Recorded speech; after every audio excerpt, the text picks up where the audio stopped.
할렐루야. 저는 지난 한 주 동안 성도님께서 기도를 많이 해주셔서 여름 휴가를 잘 다녀올 수 있었습니다. 혹시라도 여름 휴가도 없이 또 이 무더위를 나고 계신 분들께 또 죄송한 마음도 있습니다. 한 주 동안 제가 기도도 하고 좀 멀리 먼 곳에 가서 기도도 하고 또 하나님께 창조하신 대자연 속에서 잠시 쉼을 누리고 그렇게 하기도 했습니다. 자, 제 주중에 굉장히 더웠었거든요. 더워가지고 안에도 덥고 안에 들어가도 덥고 밖에 나가도 덥고. 근데 제가 갔던 데가 이제 기도원 비슷한 데인데 에어컨이 없는 거예요. 그 선풍기가 방에 한 대 있는데 세 사람 있어요. 선풍기 바람도 잘 안 와요. 그래가지고 너무 덥고 힘들었지만 하나님께서 중간에 비를 내리시더라고요. 네, 비를 내리실 때 신기한 것은 비가 한번 쫙 내리고 하니까 기온이 툭 떨어지고 그래서 하나님께서 우리를 불쌍히 여기셔서 그렇게 비를 내려주지 않았을까라는 생각을 하기도 했습니다. 이제 아침과 저녁으로 이제 선선한 바람이 불어오고 있습니다. 얼마 남지 않은 더위수를 잘 이겨내시고 그리고 이제 2024년 남은 시간들이 세보니까 얼마 남지 않았더라고요. 그렇죠? 이제 9, 10, 11, 12 이제 4달 정도 남았는데 남은 기간 우리가 처음 2024년을 시작했을 때 드렸던 그 기도 그리고 결단 하나님과의 약속들을 다시 한번 생각하고 또 남은 시간들을 잘 하나님 앞에 충성하고 또 영광 돌려드리시는 우리 모든 성도님들이 되시기를 주님의 이름으로 축원드립니다. 최근 영월 출신으로 과학기술정보통신부 장관이 되신 분이 계시죠? 누구시죠? 잘 아시네요. 네, 유상인 이렇게 반말하시는 나이가 그렇죠. 나이가 다 오시네요. 유상인 장관 65세시죠? 네. 이분이 이제 원래 전직은 서울대 재료공학부 교수셨죠. 이제 은퇴를 하셨는지 모르겠는데 원래 교수인데 65세 때 이제 은퇴를 했거든요. 근데 그 재료공학부 교수를 역임한 유상임 장관이 또 장관이 되셨죠. 그리고 유상임 장관의 동생은 영월 또 평창 그리고 평대 또 어디죠? 영월 평창 또 삼천인가요? 아니요, 삼천이 아니고 영월 평창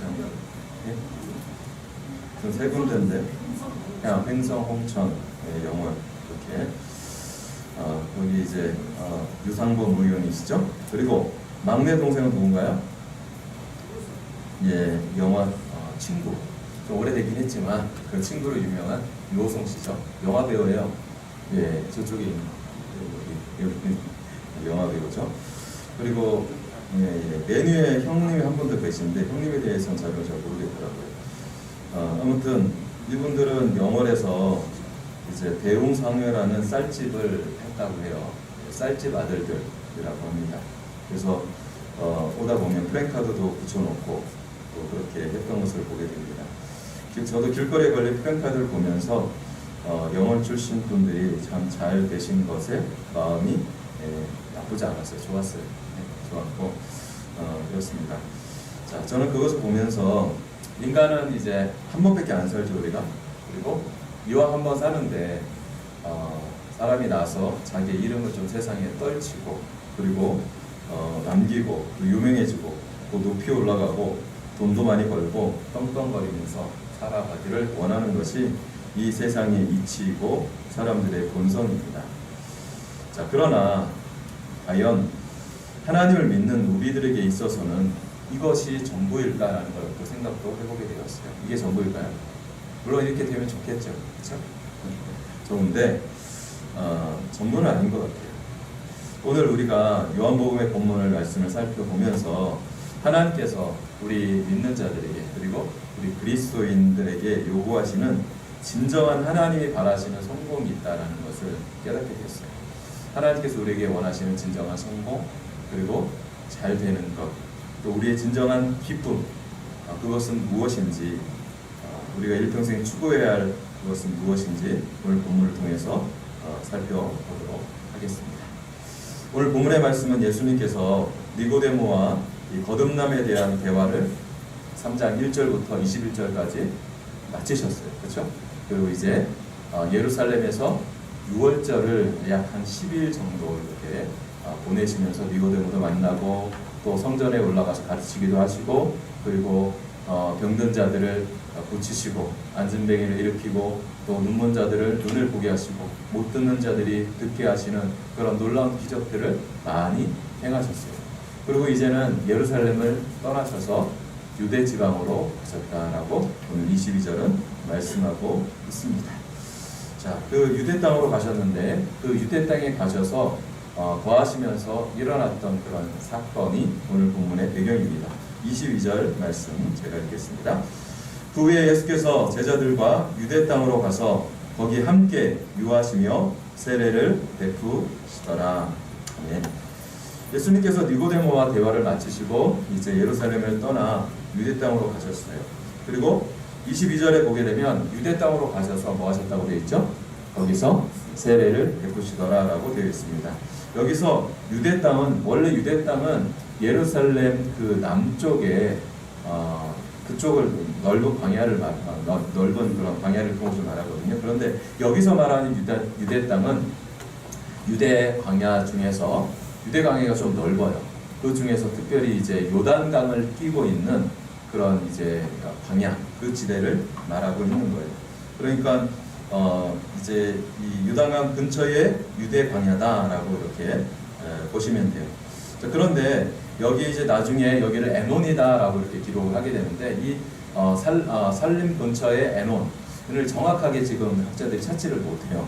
네, 그래서 사람들은 그냥 여리고 근처의 요단강 나루터 가까운 곳이다라고 그렇게 추정을 합니다.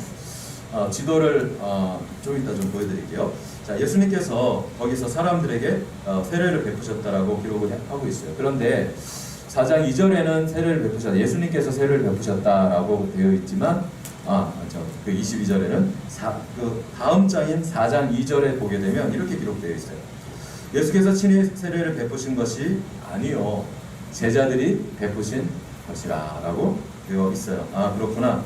예수님과 제자들이 함께 거기서 거했는데 예수님이 직접 세례를 베푸신 것은 아니고 제자들이 찾아오는 사람들에게 세례 요한처럼 그렇게 세례를 베풀었구나라는 사실을 우리는 깨닫게 됩니다. 그런데 예수님과 예수님의 제자들이 그곳에서 사역을 하기 시작하자 사람들이 한 명, 두 명, 많은 사람들이 몰려오기 시작했어요. 그런데 여러분 생각해 보세요. 사실 요단강에서 이 세례 사역을 처음 베풀었던 사람은 누구죠? 네, 예수님과 제자들이 아니에요. 처음 그곳에서 자리를 잡고 사역을 이 세례, 죄를 씻는 예식인 이 세례 예식을 베풀었던 사역을 시작한 원조는 누구냐면 세례 요한이었어요. 그런데 그 후에 나중에 예수님과 예수님의 제자들이 그곳에 와서 세례 사역을 또 거기서 시작을 하셨던 거예요. 그러니까 먼저는 누구요? 먼저는 세례 요한과 제자들이요. 그리고 그 후에 예수님과 제자들이 그곳에 와서 사역을 하게 된 거였죠. 자, 23절의 말씀에 보게 되면 요한도 살렘 가까운 에논에서 세례를 베푸니 거기 물이 많음이라. 그러므로 사람들이 와서 세례를 받더라 라고 기록을 하고 있어요. 자, 세례 요한의 세례 장소는 살렘 가까운 에논이었다라고 이렇게 기록을 하고 있습니다. 자, 그래서 제 지도를 준비했지만 사실은 저 에논이라는 곳이 정확한 위치는 아니에요. 그냥 추정을 하고 있어요. 자, 그런데 이때는 요한이 아직 옥에 갇히지 않은 때였어요. 오늘 본문의 22절에서 24절까지의 말씀을 통해서 우리가 알 수 있는 것은 세례 요한의 세례 사역과 예수님의 제자들의 세례 사역이 중복되고 있다는 거예요. 그러니까 동시대에 같은 시간에 세례 요한도 그리고 예수님과 제자들도 또 이 요단강 근처에서 뭐라고 있어요? 세례를 베푸는 같은 사역을 하고 있는 거예요. 여러분 뭔가 좀 이상하지 않습니까? 사역이 지금 겹치고 있는 거예요. 그러니까 쉽게 예를 들면 이런 거예요. 어떤 목사님이 조그마한 동네에 가서 개척을 하신 거예요. 제가 금요일인가 그렇게 쭉 한번 청룡포 근처로 한번 돌아봤는데 청룡포 그 저쪽 안쪽에 그 선돌 마을, 선돌 있는 데 있잖아요. 선돌 그 밑에 마을. 거기는 마을들이 그래도 꽤 사람들이 강변을 끼고 살긴 하는데 쭉 보는데 교회가 없더라고요. 거기. 그냥 청룡포 초등학교 근처에는 하나가 있어요. 청룡포 초등학교에 있어요. 그 교회가 있어요. 청룡포 교회가 있어요. 초등학교 뒤에 바로. 그런데 그 안쪽 마을에 선돌 그 보러 가는 그런 강변 마을 쪽에는 교회가 없는 거예요. 근데 이상하다. 옛날에 여기 누군가 개척하지 않았을까라는 걸 생각을 좀 했었어요. 만약에 누군가가 그런 어떤 마을에, 교회가 없는 마을에 교회를 개척을 하셨어. 그런데 다행히 하나님의 은혜로 부흥이 됐어. 그래서 한 분, 두 분 사람들이 오시면서 많지는 않았지만 그래도 교회가 함께 이렇게 교회가 형성이 됐어요. 다행히 오랜 시간이 지나지 않아서. 그런데 교회가 이제 어느 정도 자립을 할 만큼 됐는데 갑자기 어느 날 어디서 어떤 한 목사님 오셔가지고 갑자기 교회를 개척한다 그러면서 그 교회 근처에, 멀리 떨어지지도 않아. 근데 교회 근처에다가 교회를 또 개척하는 거예요. 자, 그런데 그 교회가 안 됐으면 모르는데 갑자기 성도님들이 한 명, 두 명 빠져나가기 시작하네. 그러면서 그 교회로 성도님들이 다 몰려버리는 거예요. 지금 그 상황이 생기고 있는 거예요. 예. 그러면 처음에 교회에 개척한 사람, 목사님과 성도님들 입장에서는 마음이 어떻겠어요? 좋아요? 나빠요? 안 좋죠. 당연히 안 좋죠. 그리고 목회 윤리적으로 봐도 그렇게 하면 안 돼요. 우리 이제 총회에서도 우리 통합측교회도 이제 500m 반경, 이제 점을 찍어가지고 선을 벗어 500m 반경에는 개척을 할 수 없게 돼 있어요. 예. 500m 반경에는 우리 교회가 있다면, 우리 통합측 교회가 있다면 다른 교회는 개척을 못하게 돼 있어요. 목회 윤리적으로 그렇게 되어 있는데, 지금 이 세례 요한과 예수님의 사역이 이렇게 지금 되는 거예요. 먼저는 누구라고요? 먼저 개척하신 목사님은 세례 요한 목사님이에요. 그런데 예수님과 제자들이 나중에 그곳에 와서 또 개척을 하네. 그런데 상태는 어떻게 되냐면 예수님한테 사람들이 다 그쪽으로 몰려가고 사람들이 다 빠져나가 버리는 거예요. 자, 그러니까 세례 요한과 세례 요한의 제자들 입장에서는 어땠을까요? 기분이 상당히 안 좋고, 그리고 아니 이럴 수 없다라고, 아니 인간적으로 어떻게 이럴 수 있냐고, 아니 이거는 말도 안 된다라고 이렇게 얘기할 수가 있습니다. 자, 아니나 다를까 25절과 26절에 문제가 생기기 시작합니다. 25절 26절입니다. 이에 요한의 제자 중에서 한 유대인과 더불어 정결 예식에 대하여 변론이 되었더니 그들이 요한에게 가서 이르되 랍비여, 선생님과 함께 요단강 저편에 있던 곧 선생님이 증언하시던 이가 세례를 베풀매 사람이 다 그에게로 가더이다 라고 이렇게 말씀하고 있는 거예요. 자, 문제는 예수님 편 쪽에서 생긴 게 아니고요, 오히려 먼저 개척했던 세례 요한과 제자들 편에서 문제가 생기기 시작했어요.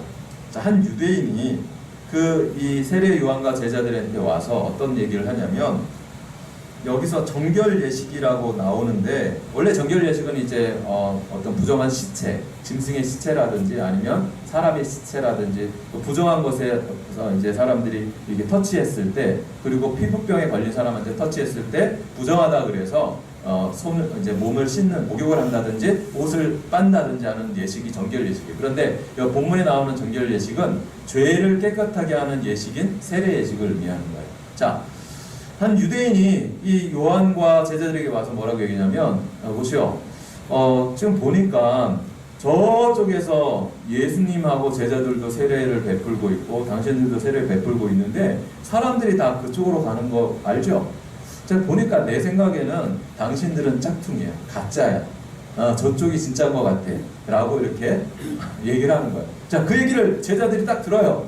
어때요? 예, 열받죠. 뭐라고? 아니 우리가 여기 지금 몇 년 전부터 지금 먼저 여기 털을 잡고 우리가 먼저 개척을 했고 했는데 무슨 소리야? 그러면서 서로 예수님의 제자와 그리고 한 유대인이 뭐하고 시작했어요? 말다툼이 시작이 된 거예요. 그래가지고 말다툼하다가 말다툼하면 뭐 결론이 나나요? 결론이 안 나죠. 그래서 씩씩대고 이 제자가 세례 요한한테 와가지고 얘기하는 거예요. 이러는 거예요. 아, 선생님 어떻게 된 거예요? 선생님이 저 지난번에 그 이렇게 얘기했던 그 사람이 저쪽에서 교회를 개척했다니까요? 그래가지고 개척하니까 사람들이 다 글로 가버렸어요. 이거 우리 망했다고요, 선생님. 어떻게 해요? 이렇게 얘기하는 거예요. 자, 이렇게 얘기를 한 겁니다. 자, 그런데 세례 요한의 대답은 어땠을까요? 예, 세례 요한도 아마 오히려 인간적으로 생각해보면 세례 요한보다 더 가슴이 아프고 또 속이 상해할 사람은 누굴까요? 세례 요한이에요. 세례 요한이에요. 세례 요한 목사님이 더 마음이 상했어야 돼요. 그런데 세례 요한의 대답은 제자들을 충격에 빠뜨리고 갑니다. 27절입니다. 27절 말씀 같이 읽어보겠습니다. 시작. 요한이 대답하여 이르되 만일 하늘에서 주신 바가 아니면 사람이 아무것도 받을 수 없느니라. 아멘. 자, 지금 요한의 제자들은 자신들의 사역을 다 뺏어가고 있는, 사람들 다 뺏어가고 있는 예수님과 그 제자들 때문에 너무 괴롭고 또 배도 아프고 아무튼 신경질이 나는 그런 상황이에요. 그런데 요한은 예수님에게 사람들이 가는 것을 뭐라고 얘기하고 있어요? 이 현상은 누가 하신 것이다? 하나님이 하신 거야. 제자들아, 지금 이 현상은 하나님께서 하신 일이야. 하나님이 만약에 그렇게 안 하셨다면 한 명도 그쪽으로 갈 수 없어. 자, 그러니까 괜찮다라고 얘기하고 있는 거예요. 하나님이 하신 일인데 뭐 내가 뭐라고 얘기할 수 있니? 이렇게 얘기하고 있는 거예요. 제자들은 어때요? 답답하죠. 네. 사실 인간적으로 목회 윤리적으로 보면 예수님께서 세례 요한의 사역을 가로챈 거예요. 그리고 이것이 객관적인 사실이에요. 그런데 요한은 지금 현재 요단강에서 일어나고 있는 이 일은 누가 하신 것이냐면 하나님께서 하신 것이다. 그러니까 인간적으로 생각해서 서운해할 필요가 있다 없다? 없다 라고 말하는 거예요. 이어서 이제 요한은 이전에 자신이 요한복음 1장 19절에서 23절까지 말씀했던 자기의 말의 내용을 다시 한번 반복해서 제자들에게 설명을 해주고 있어요. 28절입니다. 내가 말한 바 나는 그리스도가 아니요 그의 앞에 보내심을 받은 자라고 한 것을 증언할 자는 너희니라 라고 말씀하고 있어요. 그러니까 요한복음 1장 19절 1장에서 내가 말하면 나는 그리스도가 아니요 그의 앞에 보내심을 받은 자라고 계속 얘기했잖아요. 그러니까 사람들이 유대인들이 와가지고 세례 요한에게 사람들이 몰리니까 당신이 그리스도요? 아니요. 선지자요? 아니요. 그럼 무엇이요? 아니요 계속 얘기했죠. 그 얘기를 다시 한번 반복해 주는 거예요. 나는 그리스도가 아니요 그의 앞에 보내심을 받은 자라고 하는 것, 이렇게 얘기하고 있는 겁니다.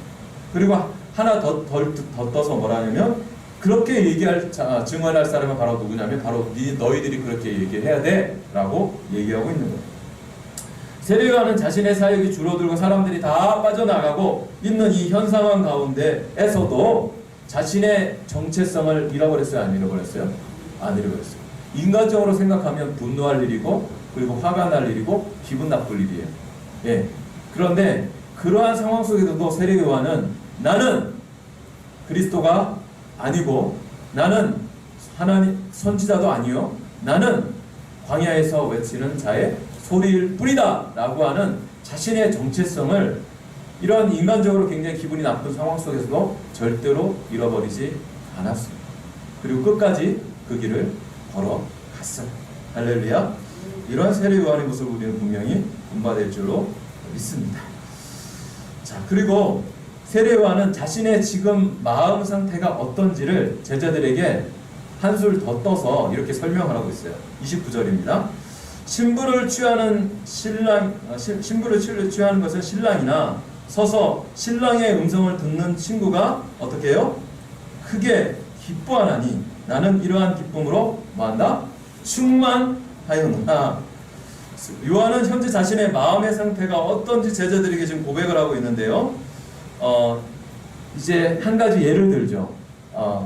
이제 어떤 한 남자에게 자신의 친구가 있는데 그 친구가 이제 장가를 가는 거죠. 그렇죠? 장가를 가는데 이 장가를 가는데 신부를 너무 예쁜 신부를 맞이한 거예요. 그리고 장가를 너무 잘 가는 거예요. 좋은 집에 장가를 잘 가는 거예요. 그래서 마음이 어땠어요? 기뻤어요. 자, 그래서 정말 이 사랑하는 어렸을 때부터 같이 이렇게 자랐는데 이제는 성인이 되어서 정말 아주 아름답고 예쁜 신부를 만나서 좋은 곳에 장가를 가니까 이 친구 입장에서 마음이 어때요? 너무나 기쁜 거예요. 예. 그래서 서서 그 친구, 신랑의 그 친구가 신랑이 오는 그 음성을 듣고 어떻게 해요? 그 친구가 기뻐하고 있는 거예요. 오히려 신랑보다 더 크게 기뻐하고 있는 거예요. 그런데 오늘 본문의 29절 말씀을 보게 되면 이런 표현이 있어요. 친구가 크게 기뻐한다 라고 되어 있어요. 그런데 이게 원어적으로 보게 되면 기쁨으로 기뻐한다. 그러니까 기쁨이라는 단어가 2번 반복해서 써버렸어요. 자, 그리고 나는 이러한 뭘로? 기쁨으로 충만하였노라 라고 얘기해요. 그러니까 한 문장 안에 기쁨이라는 단어가 무려 몇 개는 3번이나 반복해서 이렇게 사용되고 있어요. 그러니까 이 세례요한은 뭘 얘기하고 있냐면 지금 자신의 마음이 제자들은 지금 정말 죽을 것 같고 기분 나쁘고 큰일 났어요. 자, 그런 가운데 정말 인간적으로 너무나 기분 나쁜 상황이 있는데 오히려 세례요한의 마음은 예수님이 사역이 흥왕해지고 그리고 사람들이 그쪽에 가서 이렇게 몰려가고 그러고 하면서 그 스포트라이트가 자신에게 있던 스포트라이트가 옮겨져 가지고 어디로 가냐면 예수님과 제자들에게 쫙 가니까 세례요한의 마음이 너무나 기쁜 거예요. 그래서 기쁘고 기쁘다라고 이렇게 3번이나 이렇게 강조를 하면서 그렇게 얘기하고 있는 요한의 마음이 지금 그렇다라고 고백하고 있습니다. 그래서 사실은 이 마음을 제자들이 이해할 수 있을까요? 제자들은 이해를 못해요. 자, 못하고 이제 마지막으로 세례요한은 이렇게 이 말씀으로 못을 박습니다. 이제 더 이상 세례요한이 얘기가 스토리가 등장하지 않아요. 자, 30절 말씀을 같이 한번 읽겠습니다. 30절입니다. 시작. 그는 흥하여야 하겠고 나는 쇠어야 하리라. 아멘. 자, 이 말씀은 세례 요한의 마음을 가장 정확하게 나타내주는 표현이에요. 요한은 원어 중에서 데이라는 이 말을 써요. 이거는 반드시 뭐뭐 해야 한다, 꼭 뭐뭐 해야 한다라는 그런 당연성을 강조할 때 쓰는 그런 말인데 이 말이 사용되었어요, 여기. 그래서 그는 반드시 뭐 해야 돼요? 흥해야 한다. 그냥 흥해야 되는 것이 아니라 꼭 반드시 예수님은 흥해야 한다. 그리고 반드시 나는 어떻게 된다? 쇠어야 한다라고 그렇게 얘기하고 있어요. 여기서 흥한다라는 이 단어는 3가지 뜻이 있는데 첫 번째로 개인의 자연적인 성장. 그러니까 나라는 사람이 이제 교육을 받고 또 직업을 가지고 돈도 모으고 사회적인 인기를 가지고 그런 것들을 위해서 개인적으로 성장해야 된다는 의미가 있고요. 또 한 가지는 교회의 성장. 그러니까 이 교회가 잘 되고 성도님들이 많이 와서 성장하는 것. 그 다음에 3번째로 개인의 영적인 성장. 이런 3가지 의미가 담겨져 있어요. 자, 요한의 마음에는 예수님과 그분의 사역이 뭐 해야 된다? 성장하고 또 발전하고 커지기를 진심으로 바라고 있는 거예요. 그게 요한의 마음이죠. 그리고 반대로 나는 어떻게 된다? 나는 세워야 한다. 세례 요한의 사역이 원래 이만했었는데 근데 예수님의 사역, 예수님이 오시니까 그 사역이 점점 좀 줄어들어요. 저쪽으로 다 가네? 나는 요만해져야 돼. 요만해져야 돼. 나는 뭐 해줘야 된다? 쇠하여져야 된다. 나는 작아져야 한다. 내 이름은 없어져야 한다. 나는 광야에 외치는 자의 소리와 같이 예전에는 들렸는데 지금은 전혀 들리지 않는 그러한 사역이 되어야 된다. 그렇게 바람이 불면 없어져 버리는 그런 먼지와도 같은 그러한 사람이 되어도 상관이 없다라고 고백을 하고 있는 거예요. 어떻게 이렇게 고백할 수 있을까? 참 대단하죠. 자, 오늘 본문의 말씀이 이러한 내용이에요. 예수님과 세례 요한의 사역이 중첩이 되고 중복이 되면서 문제가 발생했고 그 문제를 들고 제자들이 요한에게 갔는데 요한은 이거를 정리합니다. 그것이 아니다. 인간의 눈으로 보면 안 된다. 이건 하나님의 일이다. 그러면서 마지막으로 그는 반드시 흥하여야 하겠고 나는 반드시 쇠어야 하리라 라고 결론을 내버려요. 더 이상 제자들이 할 말이 없어요. 자, 오늘 본문을 통해서 하나님께서 우리에게 주시는 중요한 교훈이 있어요. 그것은 바로 우리 그리스도인들의 참된 성공이 무엇냐라고 우리가 질문할 수 있는 거예요. 우리가 처음에 질문했잖아요. 그리고 우리의 참된 기쁨이 무엇냐? 우리가 추구해야 할, 일평생 추구해야 할 참된 기쁨은 무엇이냐라는 것에 대한 대답을 해주고 있습니다. 그것은 바로 뭐냐면 나를 통해서 우리의 참된 성공은 뭐냐면 참된 기쁨은 뭐냐면 나를 통해서 내가 드러내고 내 이름이 플랜카드에 올라가고 높아지고 막 사람들 SNS에 막 조회수가 막 올라가 몇백만이 되고 뭐 그것이 아니고 나를 통해서 누가 드러나야 돼요? 나를 통해서 바로 예수의 이름이 드러나는 거예요. 우리 유명한 연예인들이 상을 받으면서 그리고 인터뷰를 하면서 그리고 최근에 또 우리 올림픽에 파리 올림픽에서도 이은혜 선수가 그렇게 이겼을 때 어떻게 했죠? 무릎 꿇고 기도하잖아요. 그렇죠? 그리고 방송에는 잘 나오지 않았지만 잘 찾아보면 인터뷰할 때 이은혜 선수가 하나님이 하셨습니다. 하나님께서 하셨습니다라고 영광 돌리는 장면이 많아요. 자, 그런 식으로 하는 것처럼 우리의 이름은 낮아지고 내가 지금 잘 된 건 뭐예요? 내가 승리한 건 뭐예요? 내가 메달을 딸 수 있었던 건 뭐예요? 바로 예수님 때문이다. 바로 하나님이 나에게 능력 주셔서 하셨습니다 라고 그렇게 고백해야 된다는 거예요. 이게 우리가 추구해야 될 거라는 거죠. 나를 통해 예수의 이름이 드러나고 높아지고 하나님의 영광이 나타나는 것, 그것이 바로 진정한 우리의 성공이 되어야 된다라는 거예요. 그것이 바로 우리의 진정한 기쁨이 바로 그곳에 있어야 된다라는 거예요.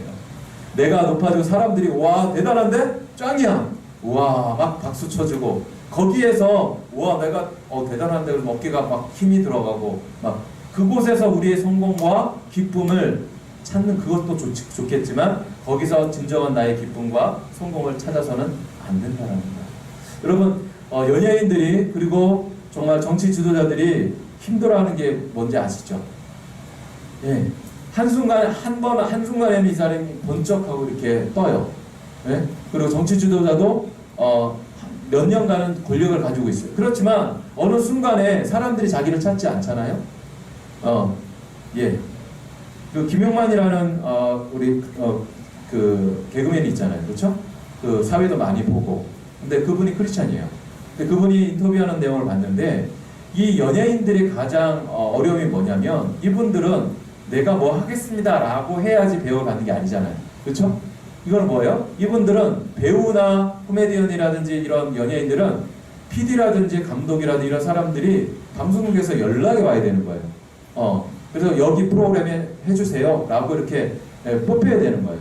근데 만약에 그 사람을 찾지 않으면 어떻게 될까요? 너무나 힘든 거예요. 답답한 거예요. 사람들이 나를 찾지 않으면 어떻게 될까? 라고 하는 두려움 속에서 살아간대요. 그게 연예인들 가운데 다 있대요. 근데 본인은 하나님의 말씀과 기도 가운데 최근 몇 년 전부터 그러한 부분에서 자유함을 누리고 있다라고 고백하고 있더라고요. 자, 우리도 마찬가지예요. 우리의 삶 속에 우리의 영광, 우리의 성공, 우리의 기쁨을 사람들의 인정과 또 사람들의 칭찬과 물질과 그런 세상 속에서의 쾌락, 그런 곳에 두게 되면 그런 것이 한순간에 없어질 수 있거든요. 예.